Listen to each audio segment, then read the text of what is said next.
Жашоо сүртүмдөрү сынак. Эмре Алту, Рожда Демирер, Ахмет Курал, Керем Купажы, Тайфун Эрарслан, Замире Зейнеп Касаповулу, Бурак Сатыбол, Мерал Асилтүрк, Өзгүр Эмре Йылдырым, Эфе Караман, конок актер Ешим Жерен Бозоулу жана башкалар.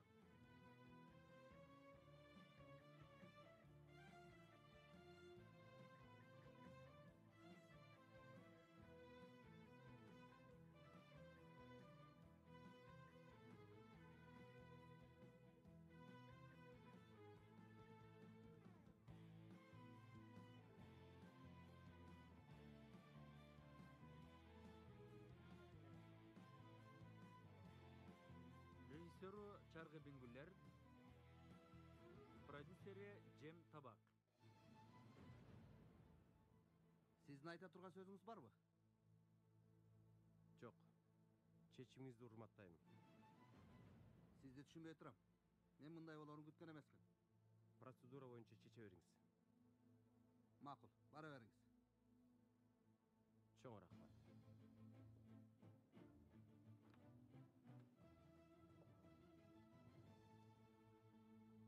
Тынччылыкпы?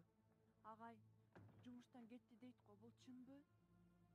Үнзире, сөз тыңшаган кыздарга жарашпайт го дейм. Кенан, инспектор менен сүйлөшөлүбү? Агай, колубутубузду байлап тура беребизби? Ооба, кирели агай. Тынч балдар, эмне кылып жатасыңар? Бул жер базар эмес, мектеп. Кабатыр болбой тургула. Дагы аягына чыга элек. Бирок агай, Макул балдар. Силер бакчага бара бергиле. Мен буюмдарымды чогулта берейин.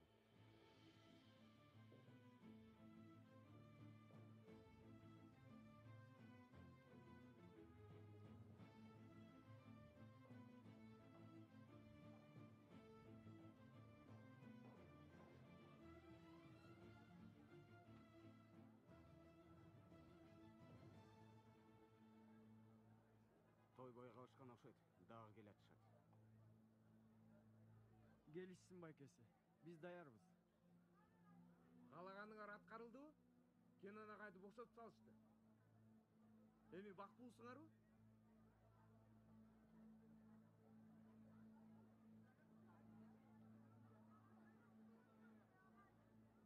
Буга биз да жаман болуп атабыз. Силер үчүн. Эми таянганыңар жок. Эми эмнени ойлоп чыгасыңар? Ким билет? Сенден коркпой турганын да канча жолу айтышым керек? Мээсине кирбейт экен мунун. Күнүгө кайталап туруш керек. Кааласаң тапшырма берели. Күндө дептериңе жазып тур. 10 жолу жаз, 10 жолу. Бул балдар силерден коркушпайт. Эмне болду Алтыным? Сага эмне жактыбы? Ооба, эмне болду? Биз силер менен урушкандан тажадык. Туура кыласыңар. Досум, аба ырайы жакшы эмес. Сезип жатасыңбы? Ооба, мен сезип атам. Андай болсо кана кел. Кел. Келе кой. Ооба. Жүргөн үчүн жолуна керек. Биз да тынчсызданып жатабыз, Кенанбек. Буга чейин мындай болгон эмес. Балким тиги тергөөчүлөр Ойлогонуңуздай болсун эжей. Эмне болсо дагы кайрымдуу болсун эжей. Кенан, баарын алдыңызбы? Баарын алган жокмун. Эжейлер, окуучулар калышты. Алар силерге аманат. Кудайдын ишенимдүү кишилерсиңер. Макул. Мейли. Жакшы калгыла. Жакшы калгыла. Агай, Жанар менен Пойрасы дагы урушуп атышат. Эмне? Дагыбы? Балдар! Балдар! Балдар! Токтогула дейм. Кара бол. Эмне болуп жатасыңар? Жетишет. Болду жетет. Агай, булар өздөрүн укмуш сезип жатышат. Болду. Агай, биз Болду. Кана кел. Жапчагыңды. Азыр акыркы сабакка киресиңер. Мен кафеге кеттим. Силерди ошол жакта күтөм. Сабаңарды бүткөндө ошол жакка келе, түшүнүктүүбү?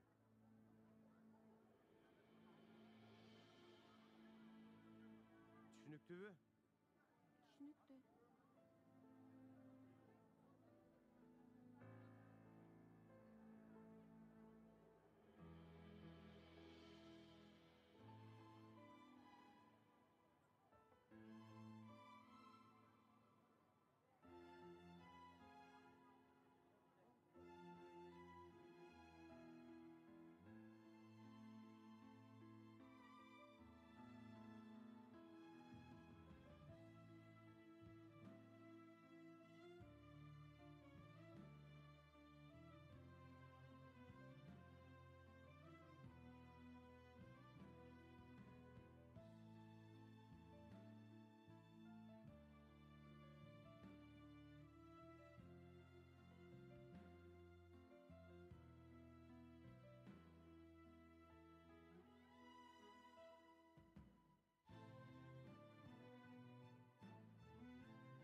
Дуру.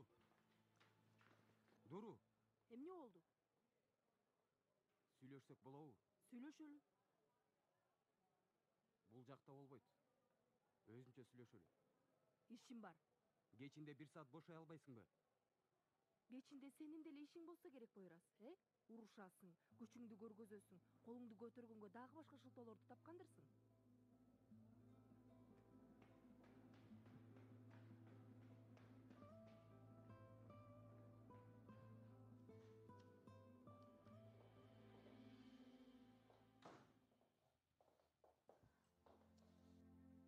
Kenan agay üçün abdan kagırdım. Рахмат. Tekçeleri de boş kaldı.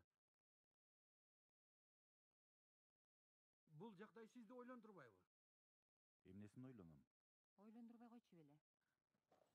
Bir çeçimi var mı? Кандай? Emi agay, bul Kenan agaydın ışkafı. Ekinci katardın 3. tekçesi. Bul sizin ışkafınız. 3. katar bul 1. tekçe. Emi mındagılar alıp orunlarını almaştırsak emne bolot? 2 katarda toluktalgan bolot, hiç kanday masele bolboyt.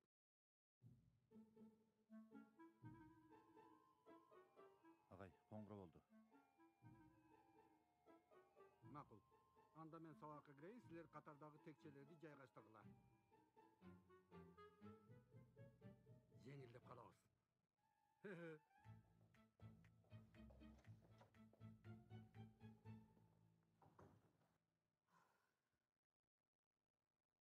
Метин, Кенан эми кетеби мектептен?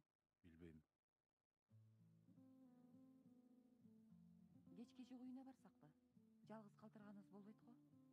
Жарайт, мен да ошентип ойлоп жаткан. Эгер сен келсең.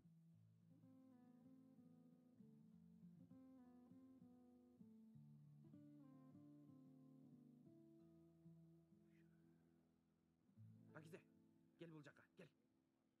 Чайды кимге алып бартасың? Рыфат байке, чайниктер ордуна тура берип да жатыр. Бир аз сейилдетейин дедим. Борду эзбечи. Мени күлдүрбө. Жиним кайнап атат. Жумуш деп жүрүп, бүт денем ооруп атат. Чайды тиги кишилер сурадыбы? Ооба, муздап баратат. Макул. Бирок саатты кара. 10 мүнөттөн кийин кайра алып барып кой. Бул жерде чай бекер эмес. Отуруп алып, чай иче бергендей. Уктуңбу? Макул.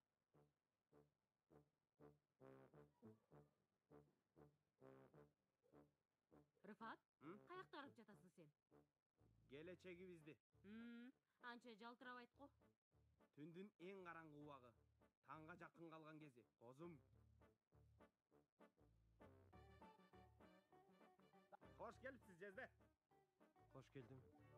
Колуңуздагы эмне, Жезде? Анан айтам. Мага чай бергилечи. Жезделердин жездеси.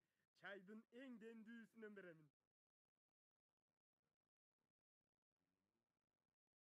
Рыфат, Кенан Жездеге эмне болгон?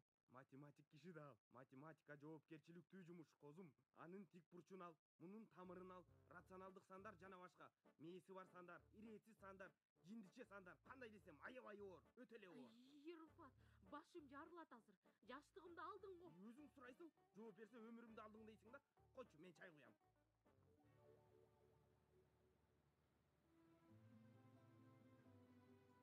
Атаң көр ай. Ичим бышып атат балдар эй. Оюмдан кетпей жатат бул окуя. Эң ушинтип эле Кенен агай кетип калабы? Ишенбей атам. Еткинем жетет болду. Жакшы сөздөн сүйлөсөң. Жок достор. Кенан агай кетчүлөрдөн эмес. Болбойт мындай нерсе. Уккулачы мени. Кенен агай ушул убакка чейин дайыма бизди сактап коргоп келген. Эми ыйлактай бербей агайыбызга жардам бербейликпи? Айтканга оңой албетте. Сейфи, ыйлаба Суранам. Кенен агай бул кебетебизди көрсө капа болот. Агай эч нерсе билгизбейли. Макулбу? Болду.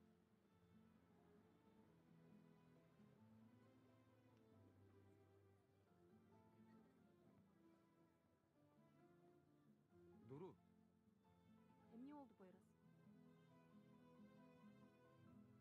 Сүйлөбөйсүңбү, эмне болду? Көптөн бери бир нерсе айтайын дегем. Эмнени айтайын дедиң эле? Карачы күндүн суыгун, мен үшүп атам. Дуру, сени сүйөм.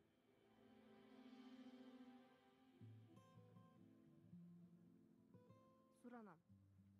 Эмнеге суранам? Сүйөм. Биринчи жолу көргөндөн бери. Өзүң билесиң. Эч болбосо сезип жатасың. Кайдагы сезген? Эмне деп атасың сен? Ойлогом ошентип. Мен үйгө кеттим. Эч нерсе дебейсиңби?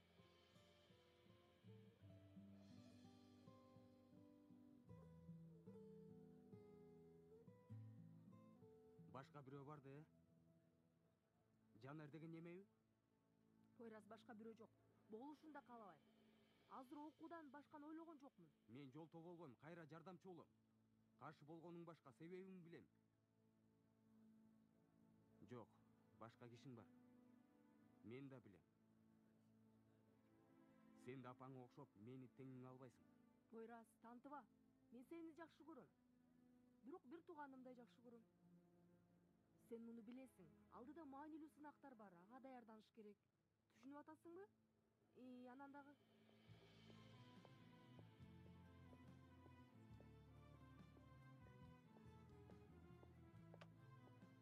Дуру. Эмне болду, апа? Сен жакшы элесиңби? Базарга баралыбы? Мейли. Биринчи базарга баралы, анан тамак жейли, анан киного баралы. Макул, апа. Апа, Кенен агайдын маселеси эмне болот? Чынын уккуң келип жатса, анын пайдасына чечилбей калды окшойт. Сен Кенен агайыңды ойлобо. А көрөкчө эс алалы. Эс алалы? Ооба, сен досторуңа дайым ушинтип айтасың го. Кана, бир аз эс алалы деп. Анан белгине же еткинип тура эмес айттың деди. Агай бул дагы деп баштады. Эжей болсо балам үндүү тамгалар бүткөндө жооп айтасыңбы деди. Агай биз дагы күлүп жатып боорубуз эзилди. Анта албайсыңар балдар. Эмнеге агай? Эмне болмок эле, сезиңер да. Бирок негизи ошол жакшы. Эми азыр калпты кое туралы дагы чындыкты карайлы. Кулагыңарды жакшылап ачып, мени уккула. Мени жок деп элестеткиле. Алдыда эң маанилүү сынак турат. Жана бул сынакка жакшылап даярданышыңар керек. Муну менден аябайсыңар деп билем. Кабатыр болбоңуз, агай. Сөз беребиз, агай. Макул, агай. Азаматсыңар. Силердин сөзүңөр мен үчүн жетиштүү. Мен номеримди болсо билесиңер. Кайда жашаарым азырынча белгисиз. Бирок белгилүү болгондо Рыфаттан сурап аласыңар. Азыр билбейм, балким жакын жерден иш чыгып калат. Туура балдар. Баарыңарды жогорку окуу жайлардан көргүм келет.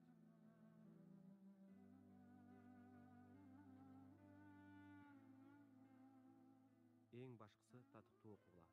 Сүйлөштүкпү? Менин окуучуларым дейин.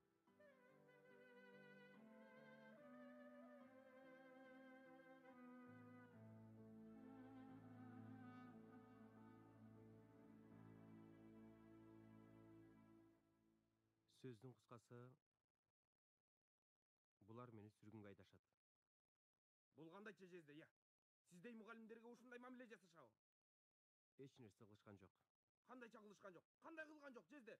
Сүргүнгө айдоолор, себеби жок кетиргендер, кармагандар. Мен эртең түптүз билим берүү министрине арызданам. Акырынчы кулайсың. Анан министрге эмне деп барасың? Силер менин жездемди айдай албайсыңар дейм. Тантыраба. Жезде көрүп жатасыз го. Дайым ушунча эле тантырай берет. Жезде, сизди сүргүнгө жиберсе, биз да сиз мененбиз. Дөөрүбө. Ошондой болмок беле. Мен үй ээси менен сүйлөшөм. Бул жерде калып жашай бергиле. Анын үстүндө кафеңер дагы бар. Жезде ушул абалда дагы бизди ойлоп жатасыз. Атабыздай болуп, өмүрлүү болуңуз.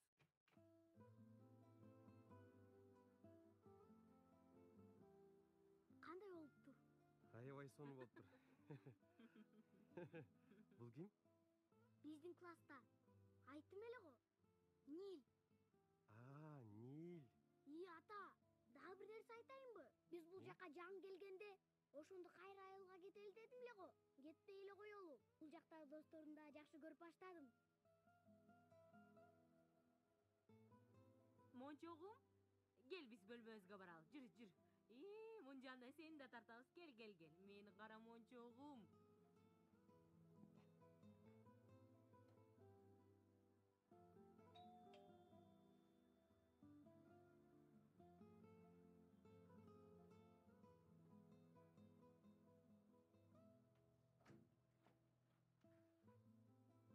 Конок келди, кабыл аласыңарбы? Албетте, келиңиз. Келгиле.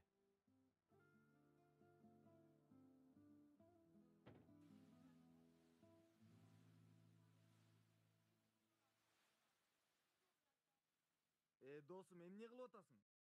Көргүм келгенден эмес. Тажап кеттим. Токто бир аз алаксайынчы. Макул, эткинге тийишпегиле. Тынччылыкпы? Пицца болуш керек, пицца. Уфи, болбойт. Мындай болбой жатат.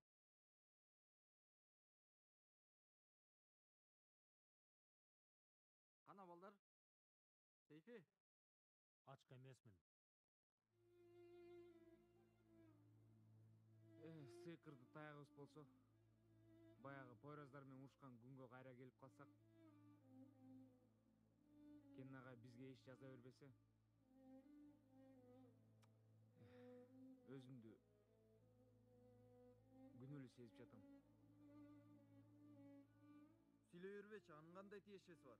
Албетте, досум. Пойраз жана кызычууларды биринчи эле күнү баштаган. Сенин күнөөң жок, досум. Күнөө сенде эмес. Күнөө Дуруда. Дурунун кандай тиешеси бар? Пойраз Дуруну сүйөт. А сен Дуру менен сүйлөшсөң, Пойраздын жини келди да. Сейфи, Дуруну аралаштырба. Мен эч кимди аралаштырган жокмун. Сага дагы, Пойразга дагы көз кысып жатып, баарын баштаган Дуру. Өзүнүн күнөөсүн сезип жатат бекен. Сейфи, ойлонуп сүйлө. Пойраз менен Дурунун ортосунда эч нерсе жок. Болгону Пойраз Дуруга ашык. Негизи ошол да. Сен эмне деген турасың? Эмне деген келгенин көрүп жатпайсыңбы, досум? Дуру күлүп койду, сен сүйүп калдың. Кечээ Ямур жөнүндө айта албай жатканбыз. Коркконбуз. Досубуз кайрылбасын. Мунусун унутсун, экинчи эстебесин деп. Сен бат эле унутуп койдуңбу Ямурду? Ушунчалык арзанга сатылдыңбы сен? Сейфи, эмне деп төрүп атасың? Дуру ким экен тополоң салгандай? Сейфи, жетет болду. Ортодон баарын башаламан кылды. Кандай назик кыз. Кандай ак ниеттүү, пери кыз. Катыраак алып келип, баарына көңүл бурганы. Досум, карачы. Сени кармаш үчүн кандай акылдуу кадамдарга барды. Азамат кыз экен. Жетет ей! Жөн тургула. Болду, токтоткула. Эмне болуп жатасыңар? Жинди болуңарбы? Ким койгула аны? Чын эле азаматсың, Жанер. Сенин артыңан ким душман, кимдин дос экенин билдик. Досум, сен эмне кылдың эми? Биз бир тууганбызбы? Көрдүңөр дос тууганды. Көрдүңөр. Сейфи, досум аябай ооруп калдыбы? жан дүйнө мындай ооруган эмес, чын эле.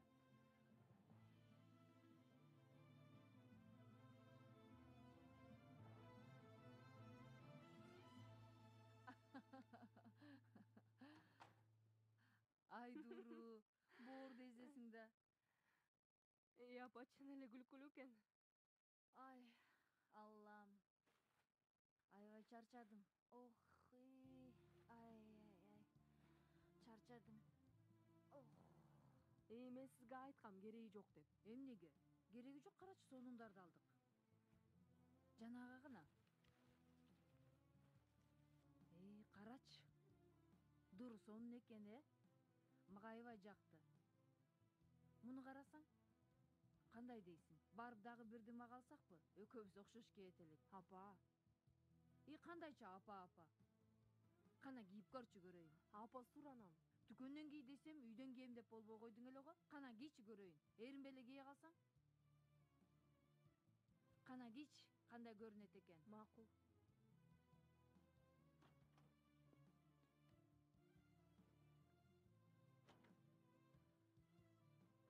Дуру, биз буга ылайык бут кийим эмнеге караган жокпуз? Апа, кереги жок. Бирок буга ылайыктуусу жок да. Эртең барып бут кийим карайлы.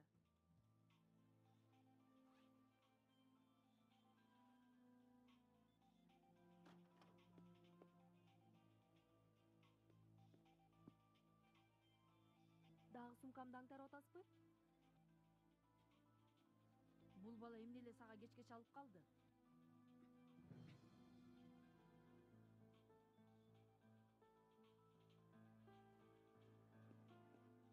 Дуру. Пойрас. Дуру. Азыр бош эмесмин, анан сүйлөшөбүз, макулбу? Бул бала эмне эле кечке чалып жатат? Себеби ал бала менин досум, апа. Боло албайт. Уккуң. Бул бала сенин досуң боло албайт. Боло албайт. Сабырдуу болгонго аракет кылып жатам. Муну өзүң жыйыштыр деп күтүп жаткам. Кийлигишким келбей жатат. Кааласаң эртең мектептен чакырып алып сүйлөшөйт. Тантыраба, апа. Сага ушул керек болуп жатабы? Ошентип эле көрүңүз анан. Айтпайсыңбы? Мен уккум. Мен аракет кылып атам. Сени менен жакын болгонго аракеттенип жатам. Сага убакыт бөлүп атам. Сени базарга алып чыгып жатам. Эмне кааласаң ошону ал. Бирок буга жооп катары бир нерсе талап кылам. Бул бала менен жолукпайсың. Бул ушунча кыйынбы? Мага бир гана жооп берген сөзүң бар, жок деген. Эмне эле базарга чыгып калдык дейм да. Пойраз менен сүйлөшпөгөнүмдүн акысы ушул көйнөкпү, апа? Эми сүйлөшкөнүмдү каалабаган ар бир адам үчүн мага бирден көйнөк алып турасызбы? Мен да апам оңолуп калганго деп ойлопмун. Көрсө мени сатып алып аткан турбайбы? Сүйүүсү жалган апам бар экен, кандай сон? Кызынан бир нерсе керек болгондо сатып алат. Апа, адамдардын баасы барбы? Атамды да ушинтип алдадыңыз. Галстук, көйнөк менен. Эми билдим атамдын эмнеге кеткенин.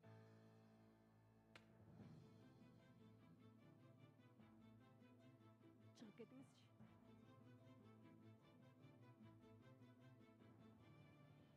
Кечирип кой. Кетиңиз дейм.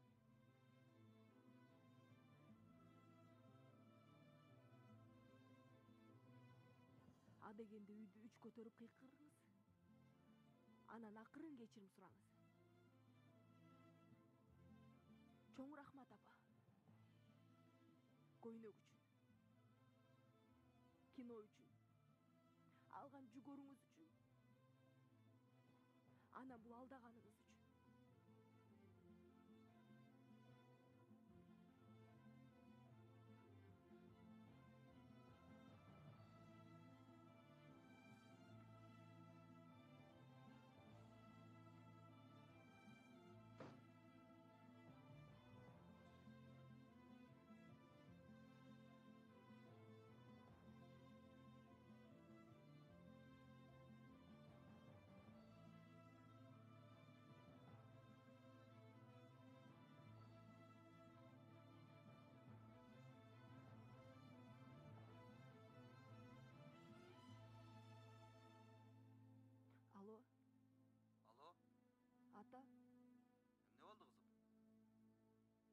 бүгүн сиздикине барсам болобу? Кызым, мүмкүн эмес. Азыр сүйлөшө албайм. 1-2 сааттан кийин чалам. Макулбу?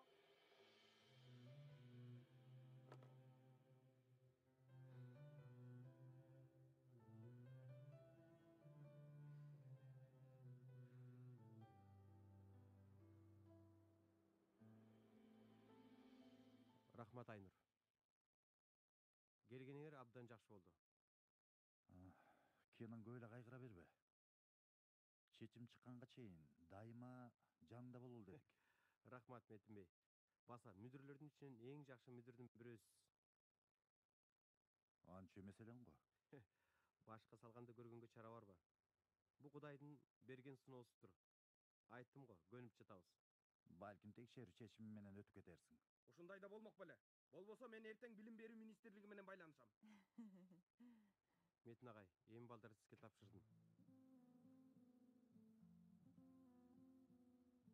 Элиф эже, сиз качан келдиңиз? Бир аз мурун, бирок атаң маанилүү иштерим бар дегенинен тоскоол болгон жокпуз. Бизге салам жокпу? Кош келипсиз Метин агай. Кош келдик. Мен анда уктайын. Сага жомок айтып берейинби, каалайсыңбы? Мен кичине кийип ала элем Элиф эже. Элиф эже, уят кыласыз да. Муну жакында үйлөнтөлү деп жатабыз. Ошондойбу? Атам тамашалап атат. Өзү биринчи үйлөнөт да.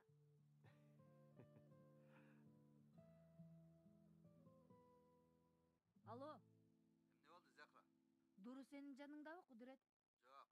1 саат мурун чалган. Келейин дегенден ишим бар деген. Эмне болгон иш? Ошол маанилүү иштериңдин айыңан. Кызың барайын десе, чакыра алган жоксуңбу? Захра, менин иштерим сени кызыктырбайт. Эмне болду, Захра? Дуру кайда? Эгер бага албасаң, кызымды өзүмө бер.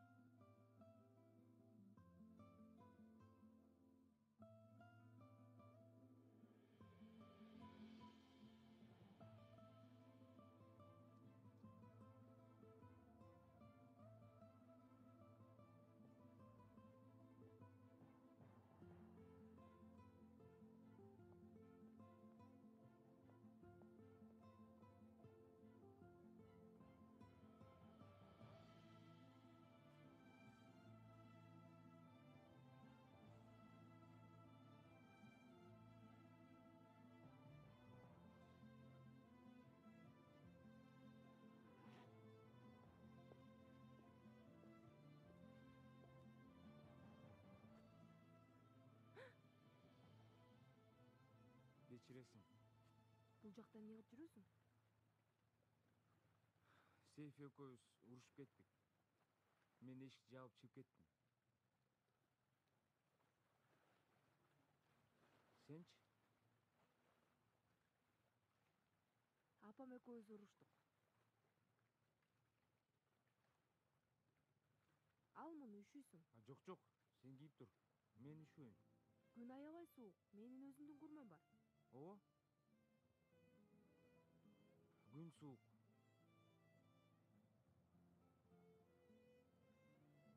Бирок жанымда сен барсың.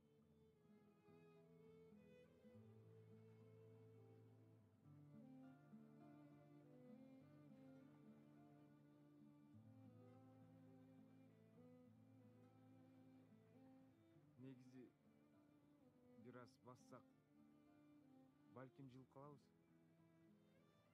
Чын эле üşүбөйсүңбү? Бир аз жаным. Макул, жүр. Мен билген бир жылуу жер бар.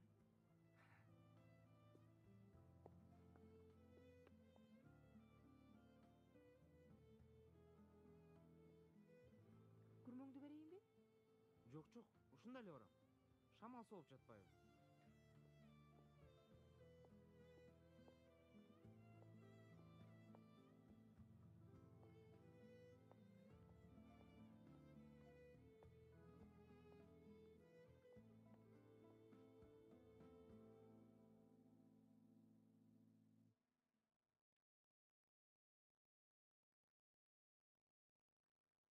Пойлаздардын каалаганын аткардык. Куттуктайм. Ансыз да ушуну каалап жатышкан. Урушалы, бири-бирибизди аталы, достугубуз, туугандыгыбыз бузулсун. Балдар, биз көп жылдан бери чогубуз. Эми болбогон нерсе үчүн тарайбызбы? Кенен агай кете элек, а биз эмне болдук? Угуп койгула, демек Кенен агай болбосо, биз бири-бирибизди жеп коймок экенбиз. Ушундайбы, балдар? Эмне тарап жатабызбы эми? Тарамак белек, ушундай да болмок беле. Биз достор эле эмес, тууганбыз. Туугандарды анча-мынча урушуп турушат. Ошондой дегилечи. Бирок башкалар да карап калсачы. Биринчи тууганы коргойт. Башкасына урдурбайм. Керек болсо өзүм урам.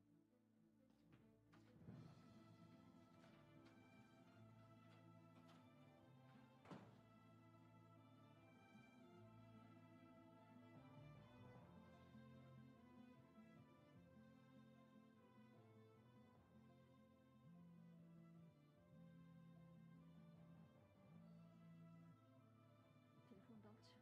Ал телефонду.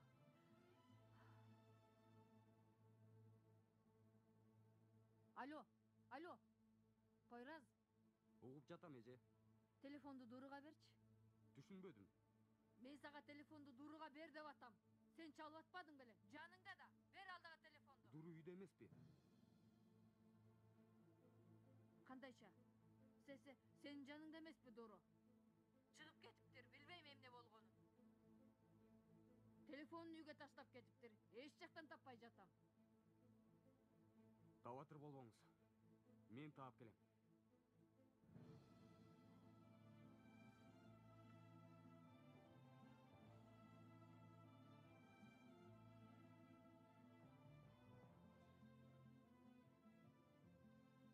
Демек, качып келген жериң ушул беле.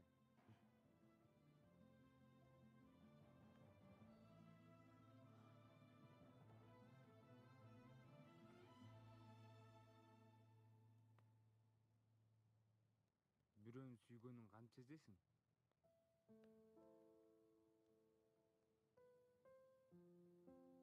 Билбейм. Мен түндө түшүмдө кимди көрсөм, ойгонгондо да жанымда болбосо, аны жанымда деп элестетем. Ошого ашыкмын дейм.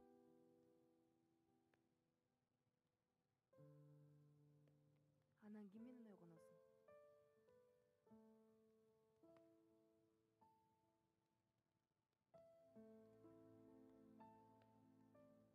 Сен менен, Дуру.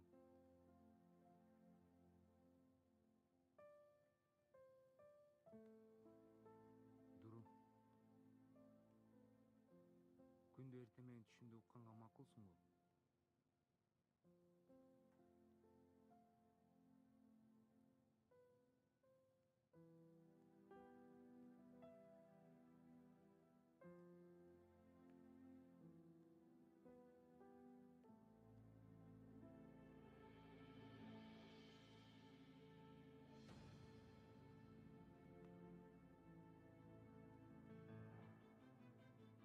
Пойраз?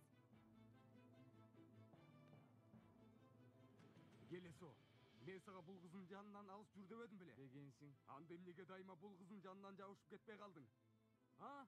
Эмне сөзүн укпайсың сен? Болду, Пойраз, жетишет. Сен кийлигишпе, Дуру. Жетишет. Эмнеге кийлигишпейт экенмин? Мен жашоомо тийиштүү нерсеге мен эмнеге кийлигишпейт экенмин, а? Менден башкасынын баары менин жашоомо эмне үчүн кийлигишет? Сага эмне керек деги менен? Эми сенин эч нерсеңдин кереги жок, Дуру. Бул келесодо кичине ала турган өчүм бар. Аны азыр. Пойраз. Болду. Тур бол. Тур дедим. Тур. Окто. Тур, жигит. Мага эмнеге жооп бербейсиң сен? Урбайсыңбы? Эй, ур мени. Эмне турасың? Ур дейм. Пойраз. Ит, жооп кайтар. Мени ур, бир нерсе кыл. Келесо, мени ур деп жатам. Ур дейм. Ур дейм сага. Ур, ур. Пойраз. Пойраз, жетишет. Эмнеге ушуну менен жүрөсүң убактыңды кетирип? Эмнеге муну коргоп жатасың?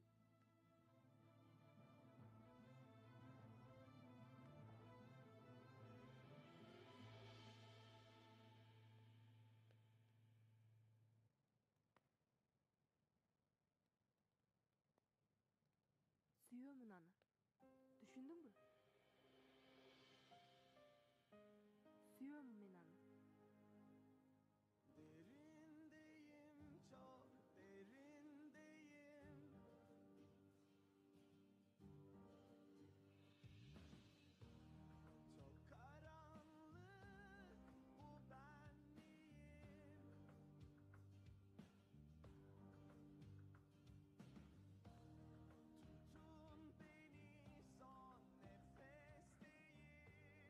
түшүбөй калдым. Таяк жегенденби же сени кучактаганданбы? Билбейм. Жакшы элесиңби? А? Жүрү тур.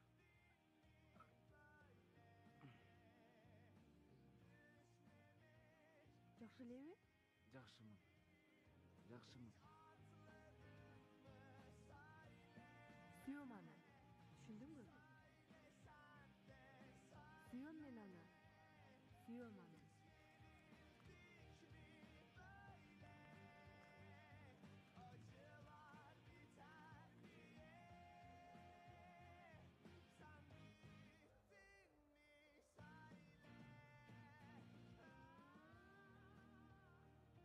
Каяктасың, Жанер? Каяктасың эми?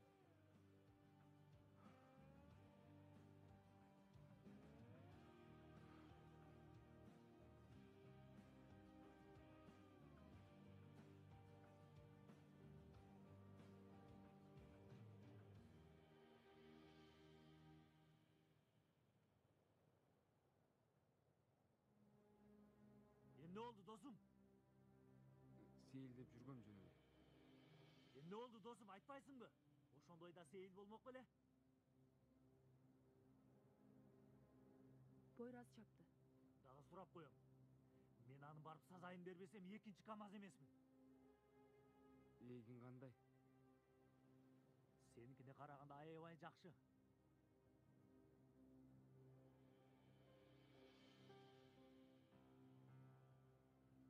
Эй! Бас, жүрү. Жүрү дейм.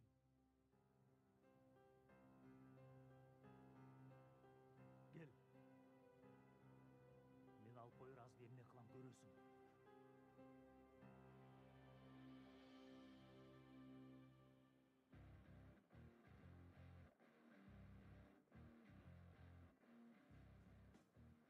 Алло, Хакан, батыраак баскетбол аянтына кел. Батыраак дейм.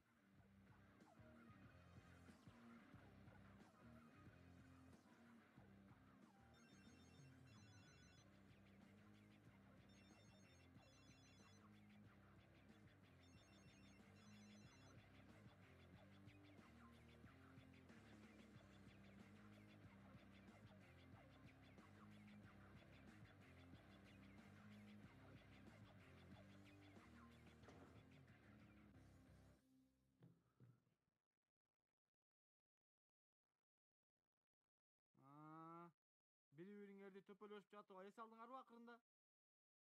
Жанерди Пойраз чапты.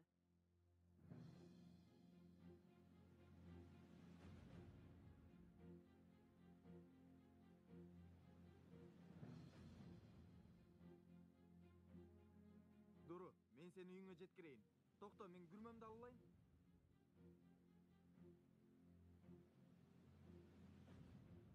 Мен тоскоол болдум окшойт силерге.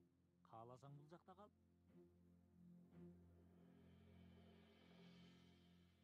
Коңуругумдан коркпосоң. Эй, жигиттер. Мага бирөөңөр эмне болгонун түшүндүрүлөчү деги. И. Эмне дейсиң? Менин үйгө баргым келген жок. Бирок Залдын ортосунда эмне тизилип турабыз анда? Келгиле отуралы. Кел, досум. Кел.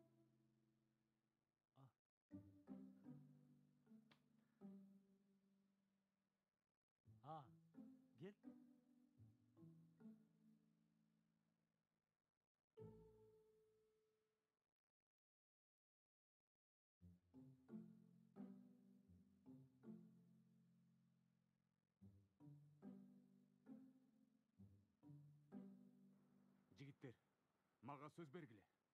Бул иттерди өлтүрөбүз дегиле.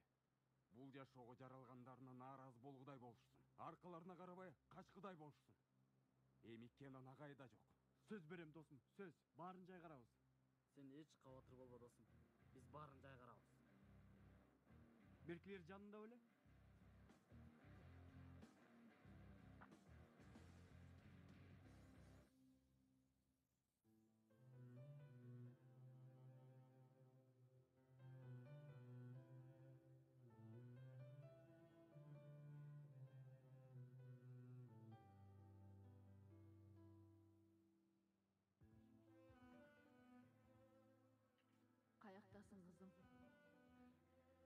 атасың, Зуру? Кир.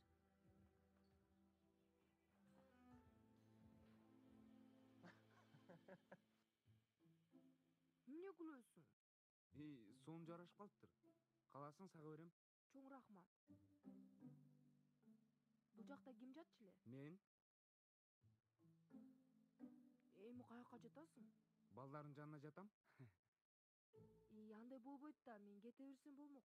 Жок, болду. Сонун болду. Сонун. Макул, мен калам. Макул. Мен да жаттым анда. Айткандай, коридордун жарыгын өчүрбөйм. Оңдогу эшикте дараткана бар. Башка нерсе керек болсо чакыр мени. Макул. Жакшы. Сен дагы. Эмне кылып аттың эле ичкүйдө? Сага эмне? Достор, миң түш көрсөм да Дурунун үйгө келери түшүмө кирмек эмес. Бирок Жанердин таяк жегенин көргөндө Дуру коркуп калыптыр, аябай. Сүйөт окшойт. Анан кармап турбайт белең. Мен баарынан Кенан агайдын жагдайына жиним келип жатат. Силер жинденген жоксуңарбы? Пойрас буларды аңдыган болсо, же үйдү таап алса? Кыйын болса келсин. Жанерди урган кандай болот ага көргөзөйүн. Ошондо Жанер экөөңөр да жараштыңарбы? Досум, биз тууганбыз да. Азаматсың эй. Кандай сонун?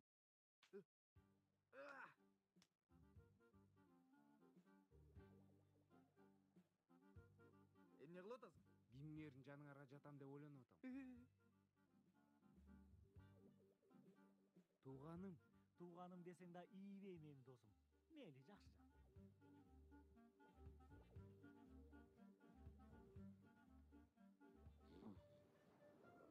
Балдар,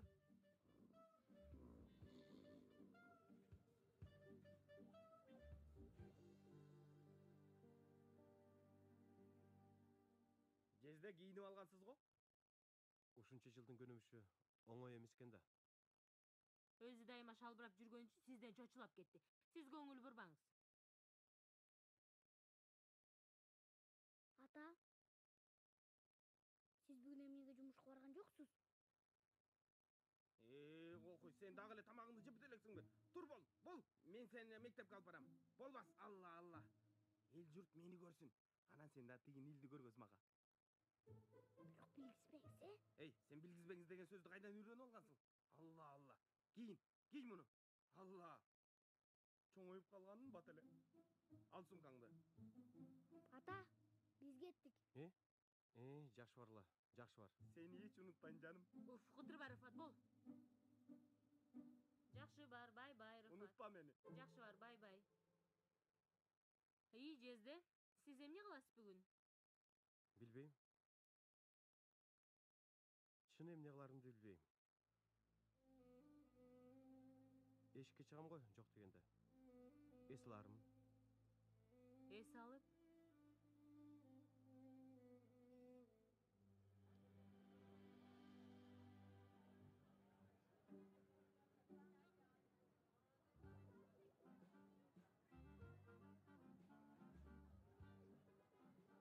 Тынччылыкпы? Кайдан кычырап? Үйдөн? Эми үйдөн дегенде үйдөн эле. Үйдөн. Эмнеге бул тараптан келдиң анда? Анан бул кебетең эмне? Неме, тамашалашып жатып тийип кетти. Үнзүле, кычырайсың го? Чоң рахмат. Ай, көз тийбесин. Рахматынды айтат, туура. Аябай кымбат окшойт да, Кредитке алдык. Сөздү бурбагыла. Силер бир жакка бардыңарбы? Сен дагы таң атпай баштадыңбы? Эми Кенан агайсы да мектеп болчу эле. Кет, жүр. Жанер кайда? Бол.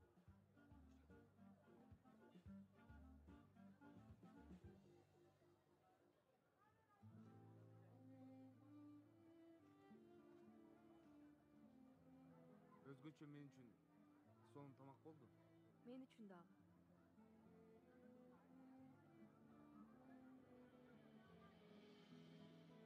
Азырынча ушундай эле жакшы.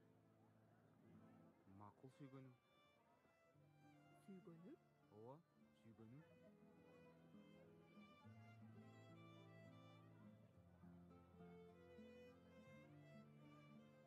Uykudan görüşürüz.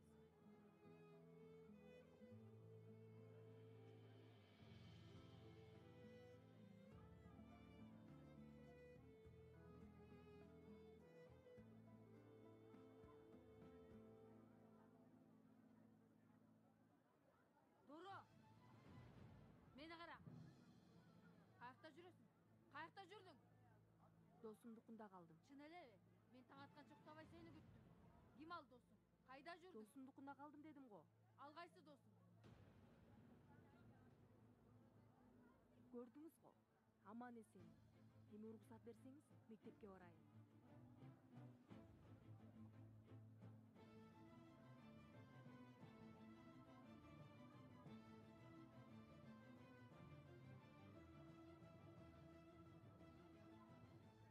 Bir мүнөт бош турмай жок. Эми алдырмай жок. Чынын айтсам мени кызыктырбайт. Кенан агайдын окуясынан кабарыңар барбы? Эмне? Кайгырып жатасыңбы? Мунун кандай тиешеси бар? Сен дайыма бир нерсе ойлоп турасың да. Сейфи, башыңды жулам сенин.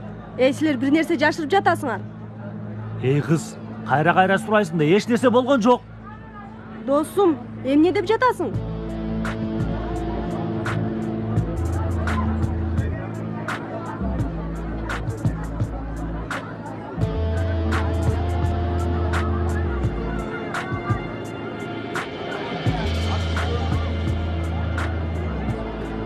Эмне болду?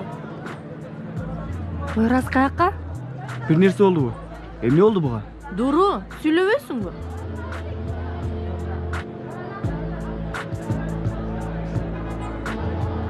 Мындай.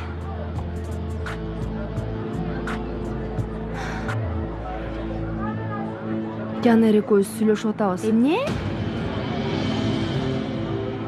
Куттуктайм. Мунун эмне деген? Сен Жанерди тандадың. Демек, өзүңдүн чечимиңди чыгардың. Кайсы чечим? Биз эмне уруштук беле? Ооба, урушуп атабыз. Чыккынчылар өздөрүн билгизип койду. Сен эмне алардан көзүңдү албай жалдырайсың?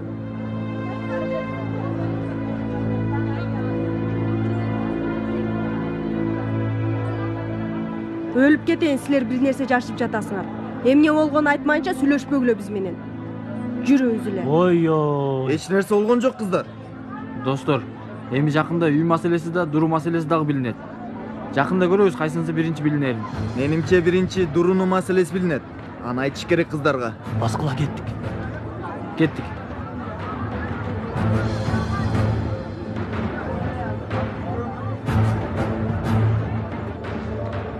Мен Сейфини жакшы билем, ал көздөрүн алаңдатып калганда эле калп айтып жатканы билинип калат. Эй, болсо айтат эле да, кыйнабачы аны. Каяка? Дааратканага.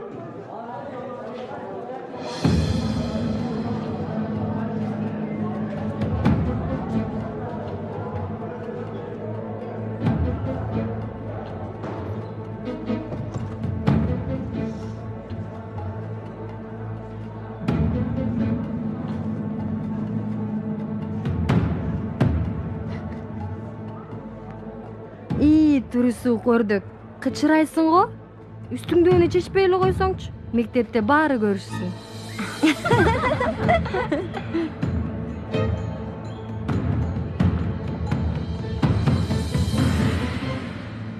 Жанер, түшүмдө бийиктен дагы кулаганымды көрдүм.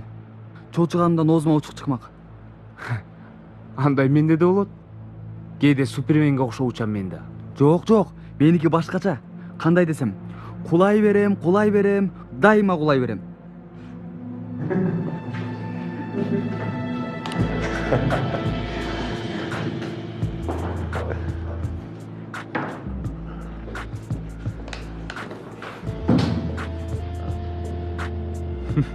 Гүлбө, байкуш бала коркуп калган тура.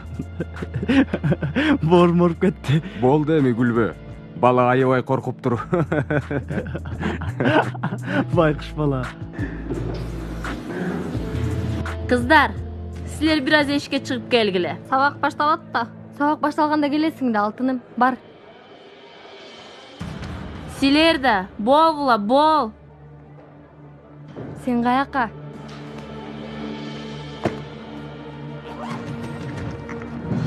Кое тур. Пальтоңду көрдүк. Аябай сонун экен. Бирок анча болбой жатат. Пальтоңду кооздоп койбойлубу? Эмне кылып жатасыңар? Токто, бери кел. Эмне кылып жатасың? Карап тур. Азыр кандай сонун оюлар пайда болорун. Чоң кыз, сен моданы карабай элесиңби? Кара, сонун болот. Кийбечи. Чын эле, аябай мода. Ооба. Андай кылба, суранам. Жөнчү. Кое бер. Бул эмне кылганыңар?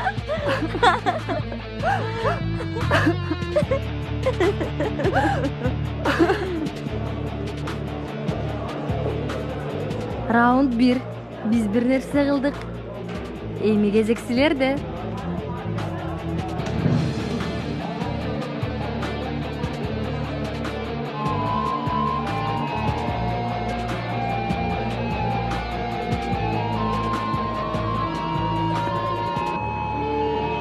Үнзүлө эмне болду?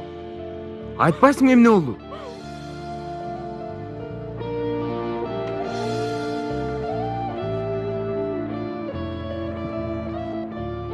Атам ушул пальтону алам деп. Али төлөп бүт элек. Мен кантип айтам эми? Азыр силерди Кенан агайга берген сөзүңөрдү унутпагыла. Эй кыздар, Кудайдын каары түшкөн күнүңөр болор. Мындай пастыкты силерден башка эч ким кылбайт. Жазаңар Кудайдан. Оозуңа карап сүйлө. Алың жеткен сөздү айт. Башыңарга келет бул сөздөр. Мен сенин башыңды жарам. Анан таарынба. Көрөбүз. Макул балдар, акырын.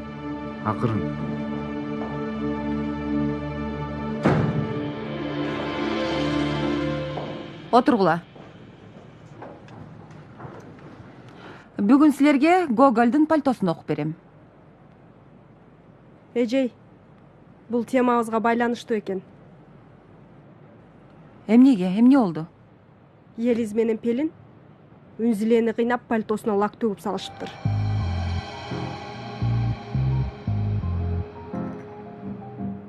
Жакшы. Анда биз дагы өзүбүздүн пальтобузду баяндайлы. Үнзүле, кана пальтоңду берчи.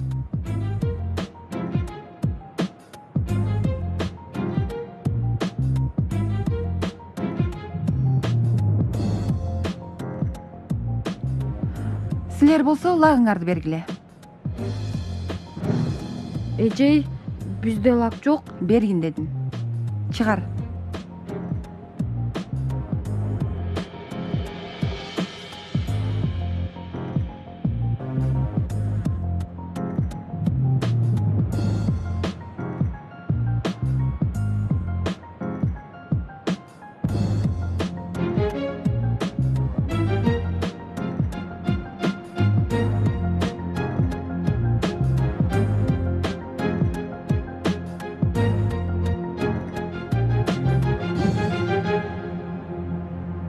Елиз,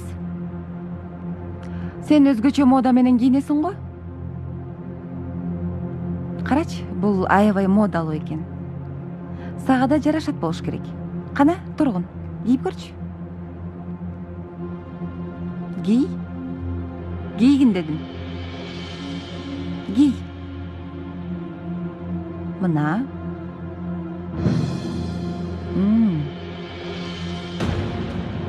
Аябай жарашты. Бүгүнкү сабак бүткөнгө чейин үстүңөн чечмей жок.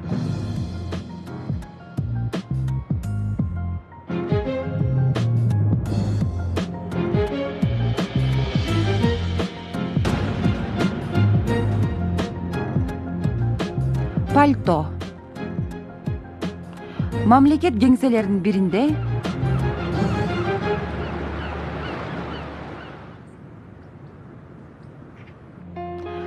деди. Эмнени которумду каалап жатасыңар?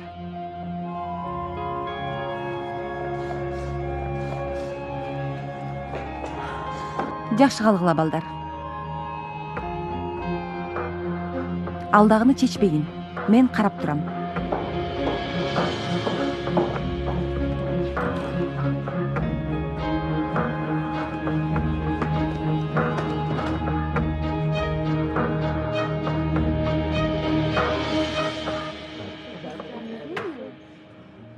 Rıfat, uялбайсың сен, жиндисің го? Кенан жездеге тейлөө кызматын берипсиң да. Козум, аны мен эмне дегениң?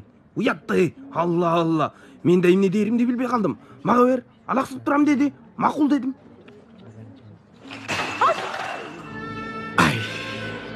Пакизе, шыпыргы менен сүлгүнү алып кел. Жезде таарынбаңыз. Кел, мындай олтуруңуз. Келиңиз. Олтуруңуз. Кел олтуруңуз бери. Эс алып туралы. Мен мугалимдик кесиптен тышкары башка жумуш кылган жокмун да. Кара. Жок, жезде эч нерсе эмес, макул. Ооба жезде, көңүлүңүзгө жакын албаңыз. Баары жайында болот, көрөсүз го? Мен өзүмө ишенсем гана. Этият бол, кесип алба. Жарайт. Жазанын эң жаманы сүргүн болот экен. Мен бул баланы ансыз дагы көрүнгөн жерде аркамдан ээрчитип жүрөм. Кенен агай, менимче өзүңүздү калп эле чөктүрүп жатасыз. Эми канчалаган жеке мектептер бар, ошолордун бирөөнө киресиз. Бул кыз оңой кыз эмес экен. Акылы мага окшош. Ооба жезде, канчалаган жеке мектептер бар. Жайгашасыз да. Ошондой дейсиңби? Соо акыл менен ойлонуш керек экен. Мен эшикке чыгып, эс алып келейин, макулбу? Жакшы болот. Чынлар үчүн мен жаман көрбөгүлө, макулбу? Жезде, кайдагы жаман көргөндү айтасыз? Мынтип айтканыңыз болмок беле жезде. Өзүн жоготуп койду, Кенан Даашан, ия.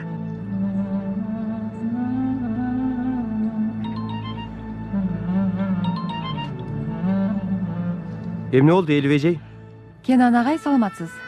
Жакшы болгонго аракет кылып жатабыз сиз. Кечээ ойлонуп отуруп, оюма менчик мектепте иштеген курбум келди. Кааласаң сиз менен жолуктура алам. Бир аз мурда Рыфат да ушундай айтты. Билбей жатам. Менимче бир сурап көрөлү. Жакшы болот, көрөлү. Кааласаңыз мектептен кийин барсак болот. Макул, баралы. Макул анда, чыккандан кийин сизге чалам. Макул, рахмат. Чоң рахмат Кенанга жардам бергениң үчүн. Кечириңиз, сабакка барышым керек. Көрүшкөнчө. Элиф, мен электростатистика темасын түшүндүрүшүм керек, бирок эч кандай куралым жок болуп жатат. Эгерде спорт залда мурун лаборатория кылып колдонуп жүргөн жер бар. Ошол жактан тапсаңыз болот. Рахмат. Кыймыл жаныбарлардын орто айырмачылыктары. Жаныбар тамактануу кыйынчылыгынан арылуу жана түгөй табуу үчүн аракет жасашы керек. Жаныбарлардагы жер алмаштыруу, сөзү, чуркоо, учуу, жылуу аркылуу кыймылдашат. Кана? Учуу кыймылдарына мисал айткыла. Эжей, Еткин дайым учат экен. Тамашаңды кой. Ооба, учуучуларга мисалы куштар кирет. Анда жылган жаныбарлар кандай? Эжей, Үнзиленин пальтосу ит болду, сүрүнүп жүрөт. Жетет. Бул жакты уккула. Кана? Эжей, дааратканага барсам болобу? Барып кел.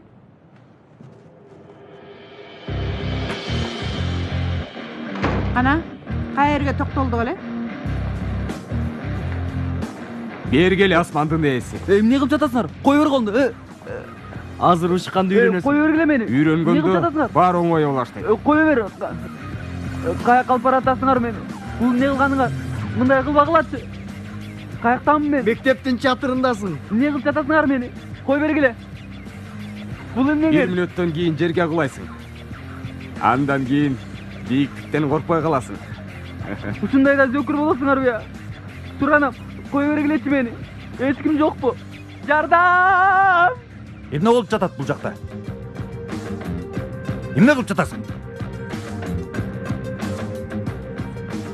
Агай досубузду кичине тамашаласак, аябай коркуп кетти.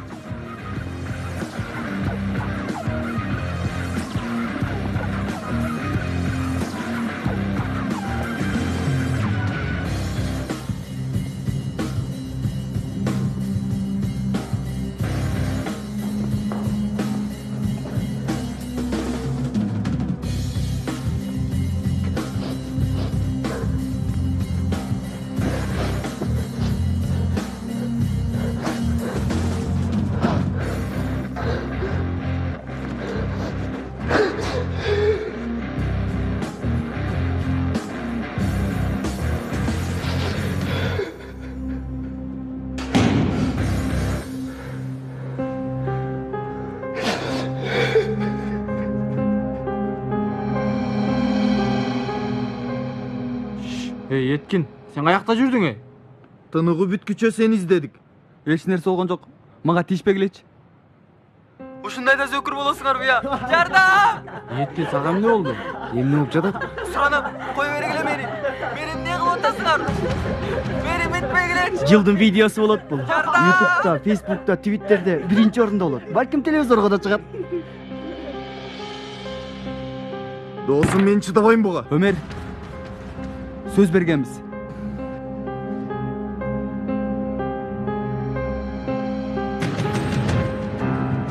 Сени менен сүйлөшөбүз.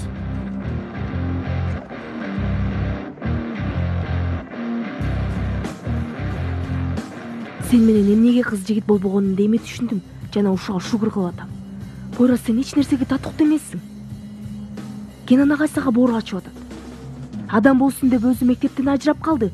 Сенин кылганыңды кара. Сени дагы көбүрөөк бактылуу кылам. Мындан кийин кылгандарымды көрүп ал.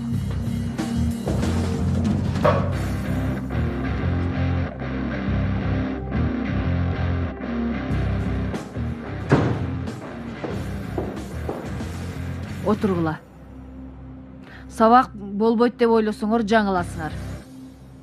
Демек, өткөн жумада кайсы теманы өттүк эле? Борон жана шамал. Ооба. Эже. Пели менен Елис Үнзүлен пальтосуна лак төгүп салышты. Ордуңардан тургула. Бол кызым, батыраак.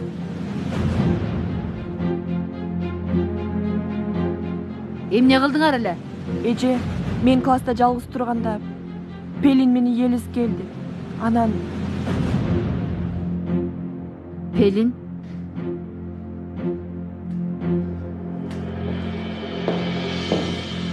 Айтпайсыңбы кызым? Сени угуп жатам. Эже, калп айтып жатышат. Биз ошончолук жиндип элек. Кенан агайга бизди жаман көргөзүп жатышат. Эмне кыларын билбей калышкан го. Отургула ордуңарга. Сабактан кийин сүйлөшөбүз. Елис кайда? Салих агай карта бөлмөсүн түзүү үчүн жиберген, эже. Макул. Ооба. Шамал жана Борон. Шамал 63 чакырым ылдамдык менен соккон булут. Жамгыр жана чагылган сыяктуу. Атмосферанын таасири болгон өз алдынча тутум. Колуңду оозуңан тарт. Экинчи мындай чашыңды көрбөйүн. Эгер саатына 123 чакырым герц чыкса, анда булар тропикалык шамалдар. Муну борон дейбиз. Эже, Эмне болду балам? тиги Америкадагы борондордун атына дайым аялдардын ысымын ыйгарылыштын себеби эмнеде? Билбейм балам. Эмнеге ыйгарышкан? Себеби эже, борондор аялдарга окшош. Кадимки эле аялдар сыяктуу. Акырын келишет, бирок кетип бара жатып, бир эле караса эле машинелерин баарын алып кетет. Балам, эмне мынча куудулсуң? Окууда эмне ишиң бар сенин? А? Телекөрсөтүүлөр сен сыяктууларга муктаж болуп жатышса керек. Мындай жоруктар ал жаатта ишке жарашы мүмкүн. Отур. Ооба балдар. Досуңардын маанисиз жана керексиз күлкүсүнөн кийин сабакты улантабыз.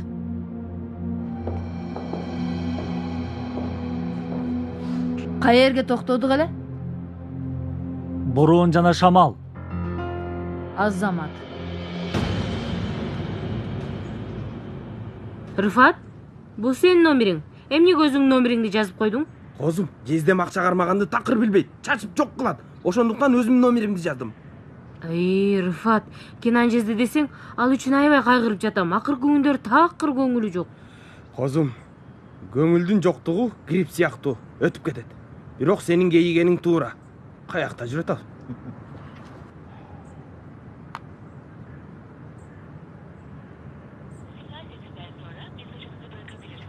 Бул эмнеси?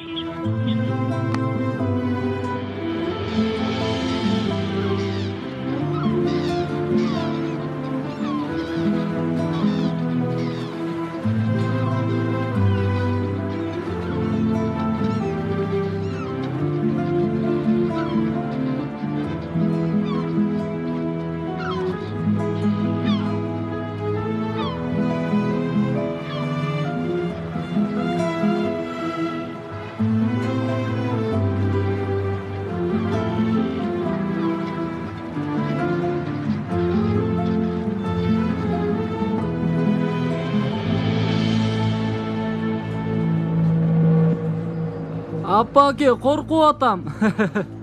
Досум, антпе, досум. Кулатпачы мени, сұранам. Кулатам, жишетам мен сени, шекерген айлантам мен сени. Күн батканда капка салып, алыскамай ыргытамай мен сени. Кулатам, жишетам мен сени, шекерген айлантам мен сени. Тырын, тырын, тырын, тырын, тырын, тырын, тырын, тырын, тырын.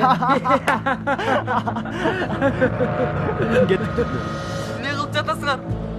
Суранам, мени кое бергиле. Мен кайдамын? Мектептин чатырындасың. Кайда сөкүр болсуңар?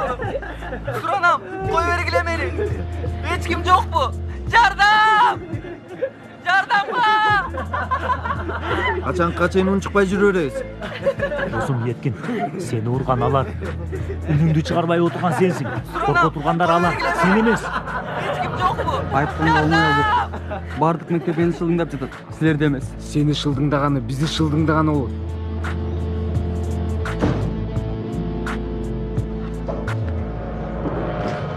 Барыңар отургула ордуңарга. Силер эмне көрүп жатасыңар? Агай, күлкүлүү видеолор бар. Ошону көрүп жатабыз. Тартып жатканыңда аябай көңүлдүү болдубу? Отургула. Достор, бүгүнкү темабыз электр тогу, фаза жана теңдик.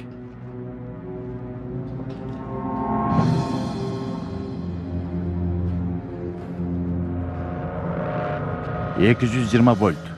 Өлтүрүшү мүмкүн. Өлүмдөн баары коркушат, туурабы? Эмне дейсиңер? Достор, электр зымдарга конгон куштарды эмнеге тогурбайт? Куш мээлүү болгондуктан тогурганын сезишпейт. Күлкүлүү экен, чын эле күлкүлүү. Ток урбайт, себеби зым жердештирилген, чукул туташуу жок. Хакан, келчи. Айтыңыз, агай. Угуп тур. Мунусу фаза, электр. Бул болсо теңдөөчү, же жердештирүү. Эгерде өткөргүчтүн эки учу силерге тие турган болсо, же бир гана фаза силерге тийсе, мунусу силердин жер менен байланышыңар болот.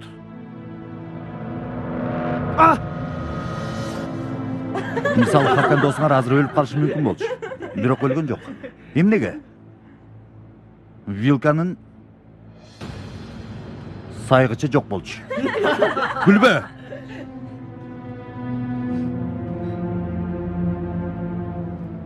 Өлүмдөн баары коркот, туурабы? Отур ордуңа.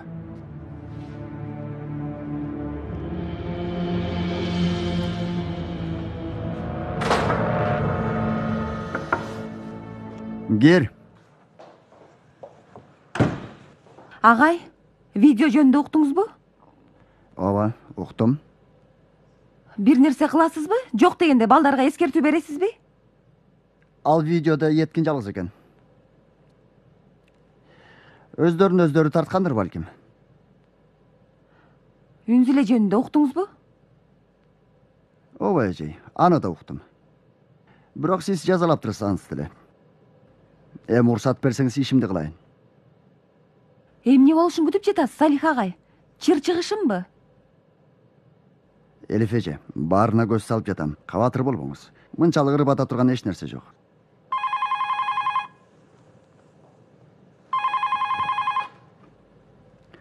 Угуп жатам.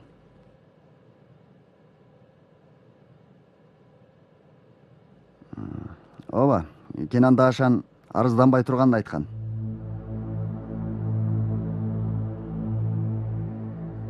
Макул, макул анда.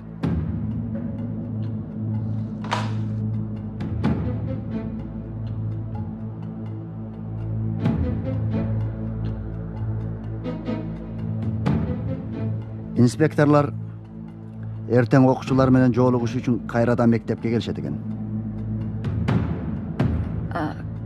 Кенан агай да келеби? Албетте. Макул. Жакшы калыңыз.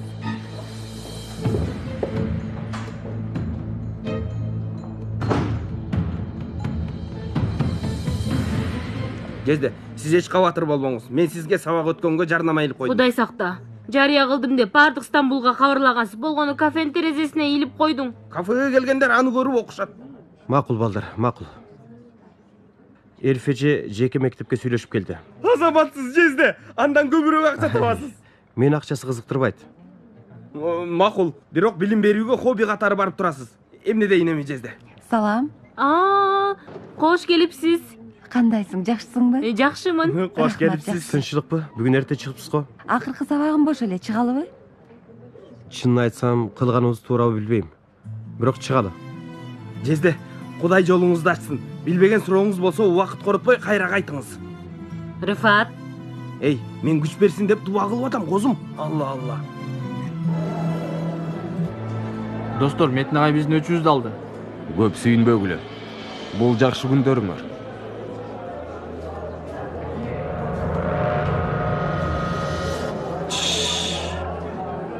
Эртең таң атпай мектепке инспектор келет экен. Салих мүдүрдүн эшигинин жанында күтөт экенбиз. Түшүндүңөрбү? Тергөө калышат экен. Мейли анда. Сүйүнбөй тургула. Кенен агайыңарды эми эч ким коргой албайт.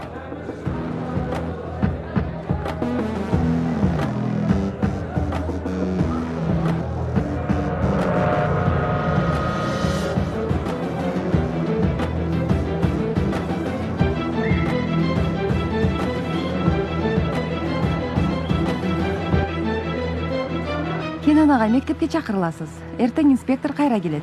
Окуучулардан сурап чыгышат экен. Бул дагы сиздин пайдаңызга чечилиши мүмкүн. Менин үмүтүм деле жок. Эми чечим чыкты деп ойлоп жатам. Бул жеке мектепти да баламдын суранычы менен кабыл алганга туура келди.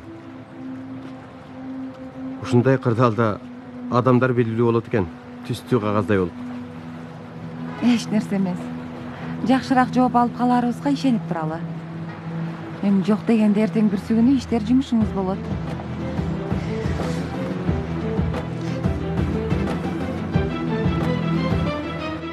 Кенан Дашан мектептин эң алдыңкы математика мугалими. Айрыкча окуучулар менен болгон мамилеси мага абдан оң таасир этти. Астагфиралла эжи. Түшүнүп турам, бактыңыз бар экен. Математика мугалимибиз бошоп кеткен, өз убагында келип калдыңыз. Бирдике даярданышыңыз керек. Айрым иш кагазы бар, аларды алып келсеңиз, аларды жогору жака жиберип, анан сизге жообун айтабыз. Чоң рахмат. Рахмат. Сизге чоң рахмат. Анда уруксатыңыз менен. Албетте жей, суроомду туура түшүнгүлө, бирок мектептен эмнеге кеттиңиз? Мага жала жабылды. Мен дагы өз ыктыярым менен кетүүнү чечтим. Чын элеби? Аябай жаман болуптур. Күнөөсүз эле адамга окшоп турасыз, бирок ага карабастан, эгер сизге тергөө иштери ачылган болсо, анан жаза алган мугалим болсоңуз, биз эмес, башка мектептерде иштетпейт. Ата-энелер угуп калса кыямат болот. Мени түшүндүңүз да, э? Албетте түшүндүм. Убактыңызды алып койдук, кечиресиз. Жакшы барыңыз. Жакшы калыңыз, агай.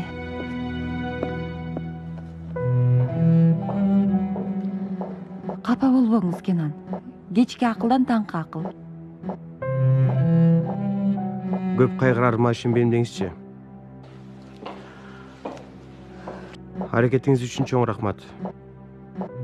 Бирок мен мугалим болбой эле башка иштер менен жашоолансам деген ой келди.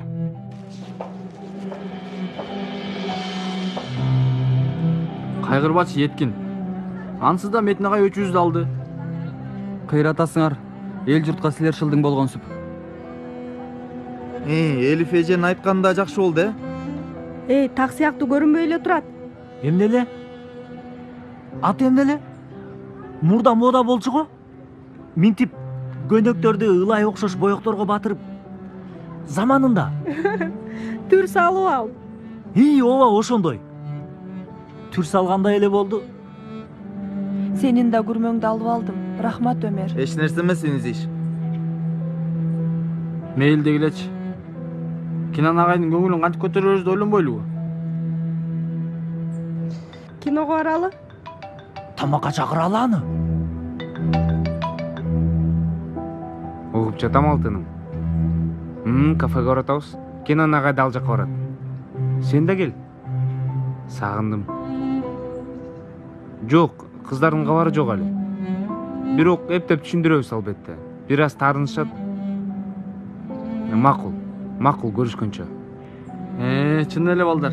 Сонун пикир. Эң сонун пикир. Ал эмне сонун болгон? Неме? Мен жолдон айтам сага. Кеттик. Жүрү азыр чыгалы.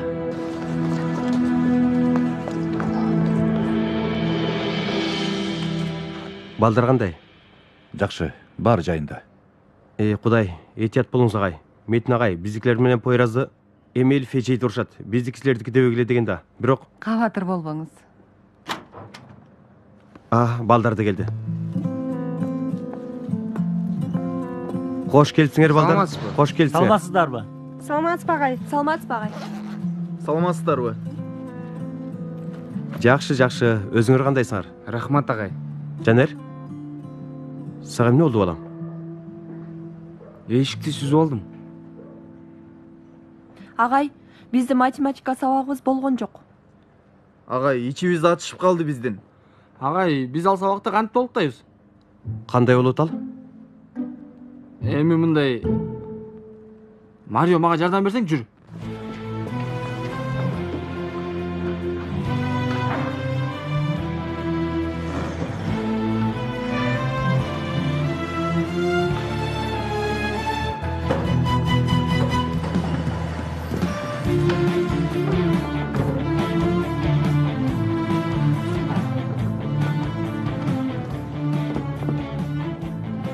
Агай, доска сиздики. Агай, Кенан агай. Жезде, ал деген үзүр тактасы. Рифат, сен мындай өтчү.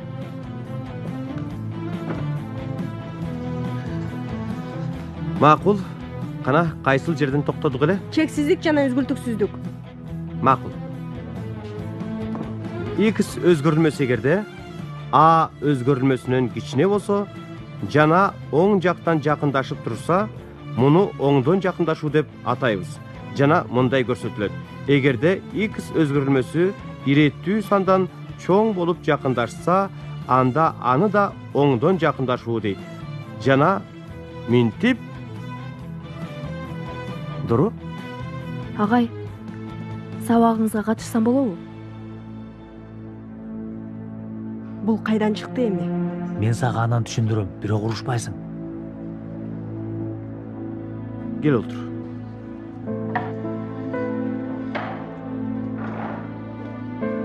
Балдар, билесиңерби?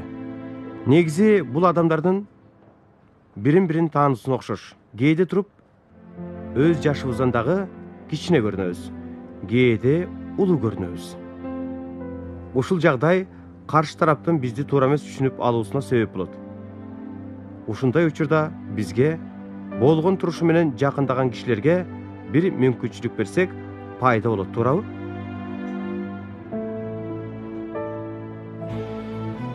Кана, эмне деп жаттык эле? X өзгөрүлмөсү бул өзгөрүлүүгө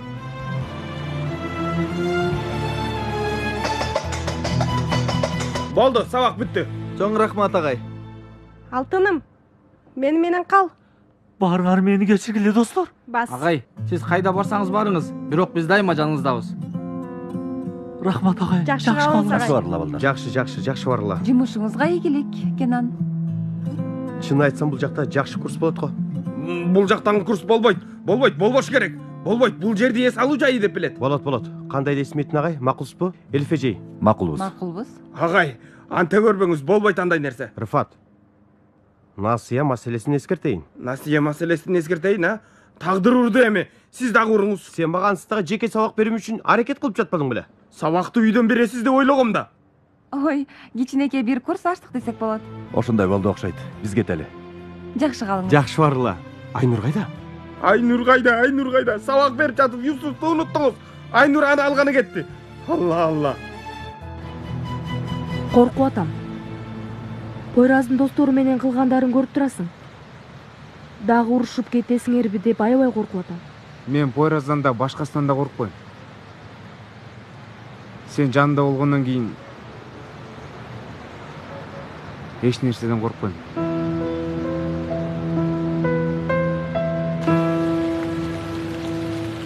Ой Кудай ай, жакшы көрүп калыптыр. Сүйөт имиш. Негизи жакшы кыз. Мен жакшы жаман деген жокмун аны. Болбойт да мындай.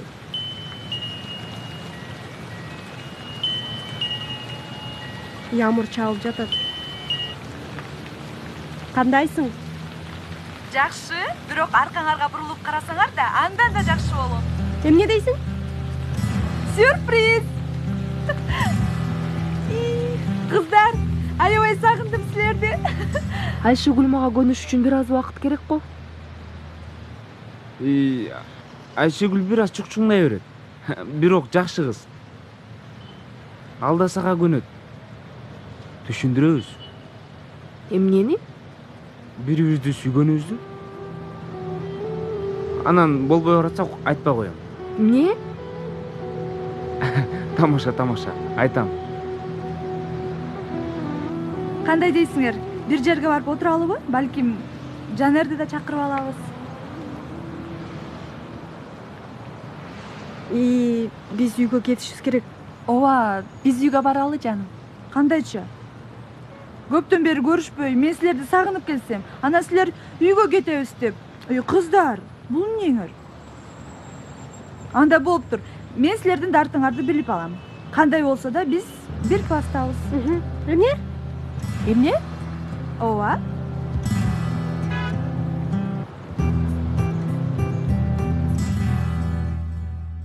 Колдоо калпындын баркын жоготкондо билгенибиз кызык. Оорубай туруп ден соолуктун, өлбөй туруп жашоонун, жоготпостон туруп ээ болуунун баркын билген кыйынбы? Бүгүн Кенанды кафеден башка, класстан башка өзгөчө адам экендигин түшүндүм. Мугалим болуу башка кесипке окшобойт. Ал башка сүйүү. Эшек суудан өткөнчө дегенге окшогон кесиптештеримди ойлоо менен аларды да түшүндүм. Мугалимдик ишти айлык, пенсия үчүн иштебейт. Ал менимче кесип эмес, ал сүйүү. Мугалимдер болгону сүйүшөт. Сүйүүсүн жоготом деп тургандардан эгер убакытты кайра артка жылдырсак, мурдагы каталарыңды кайра кайталайт белең деп, алардын сезиминин кандай болгонун сураш керек. Жоготуу коркунучу баркын билгенге, жоготуубуз болсо сабак алууга себеп болот.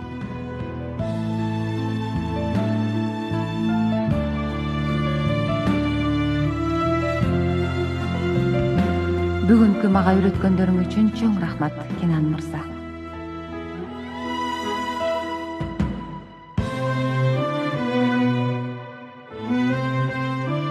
Баары сонун болот.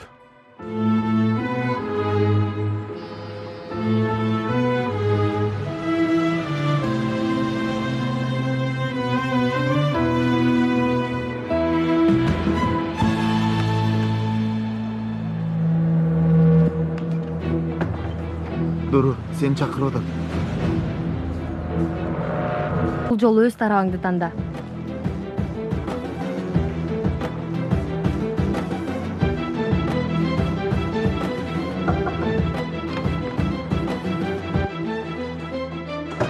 Gel агай Дуру.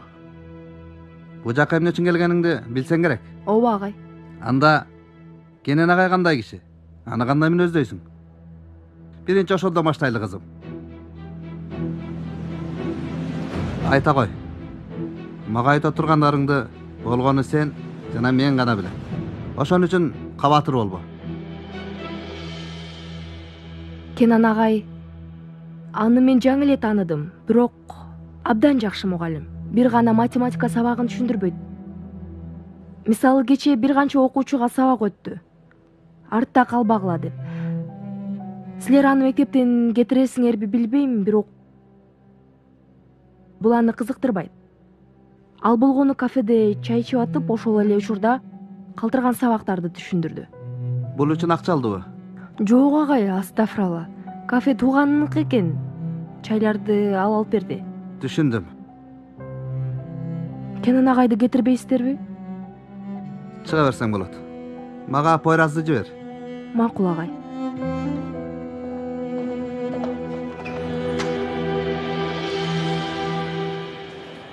Пойрас, сени чакырып атат.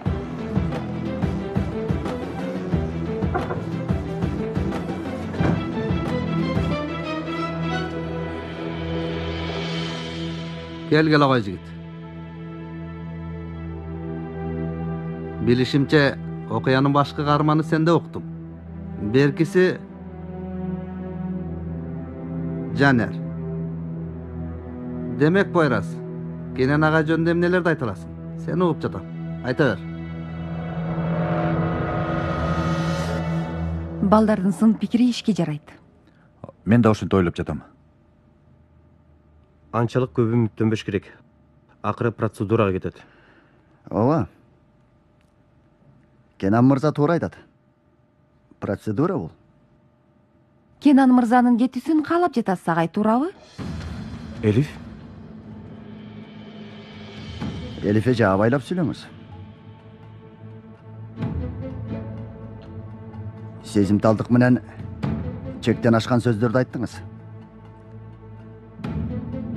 Abdan oğur suroo oldu bu.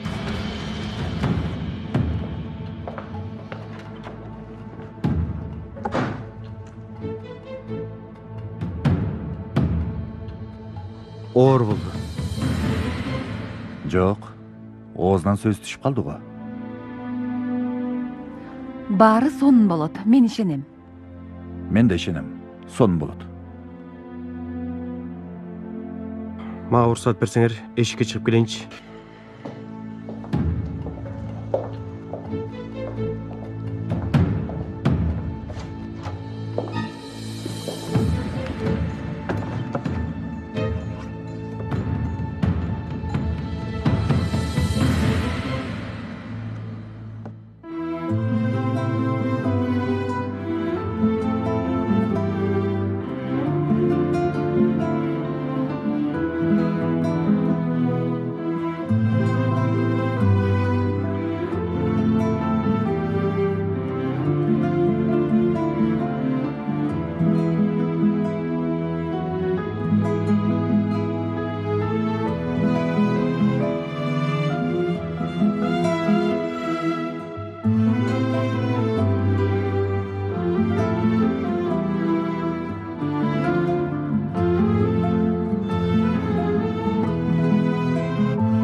Мектептер баары бири-бирине окшошот. Парталар, эшиктер, спорт залдары, жаңы же мурдагы окуучулар дайыма окшош. Негизи окууну бүткөндө уруша турган бир географ сөз бар. Тарыхчынын машинеси чийлет, химикти жолдон көрсө салам бербей коюшат. Чынында географ эч качан урушпаш керек. Тарыхчынын машинеси чийлбеши керек. Химиядан берген мугалимди көргөндө сөзсүз салам берип, жанына барып, тааныдыңызбы агай деп колдорунан өбүш керек. Bir dosum бар эле, Туурул. Ал дагы мендей математик. Апасындагы пенсия чыккан мугалим болчу. Экөөбүз үйүнө барып калсак, апасы уулун тааныбай койду. Туурул апасына карап, "Эжей, мени тааныдыңызбы?" деди. Эжей апасы Туурулга, "Албетте эстедим. Сенин карындашың да бар эле. 321 номер" деди. Туурул мени карап, "Эжей мени ушинтип эстейт" деди. 661 Cihan Karaca. 513 Buyurşa Aytın. 251 İlayda Biter. 1502 Berk Yılmaz. 215 Mertkan Çalışkan. 685 Bildan Batanşaver.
Kenan агай, сизди Салихага чакырып атат.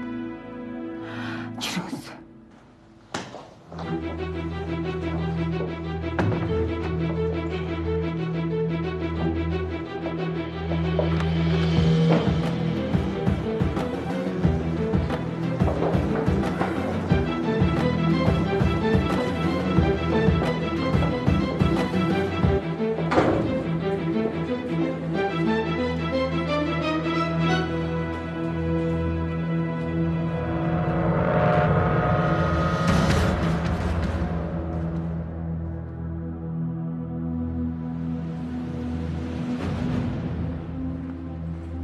Kenan Mırza.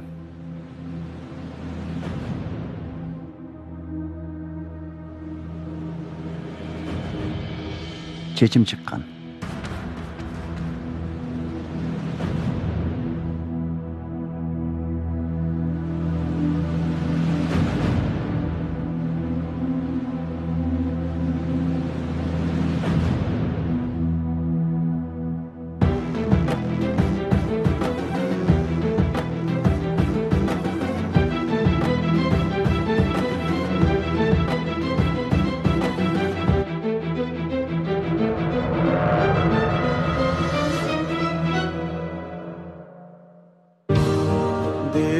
Көркөм тасма коомдук телерадио корпорациясында которулуп үндөрү коштолду. Котормонун редакторлору Айгүл Жумагулова жана Орозбек Мусакеев. Үн коштоого Чыңгыз Мамаев, Руслан Орозакунов, Айзада Абдыкалыкова, Арнес Кыдырмышев, Кыял Аданова, Азамат Маданбеков, Адыл Болорбек уулу, Атамбек Шамуратов, Адилет Солдатбек уулу, Салтанат Жумакадыр кызы, Искендер Куанычбек уулу, Динара Авазова, Оксана Турарбек кызы, Амантур Абдысалам уулу, Алмаз Шаадаев, Жазгүл Имакова, Индира Токтогожоева, Илим Калмуратов, Арухе Калыбекова, Байел Советбеков, Жээнбек Моңошев, Айнаш Аширова жана башкалар катышты. Үн коштор режиссеру Кыял Төрөгулова, үн иретин топтогон Самара Рысалиева.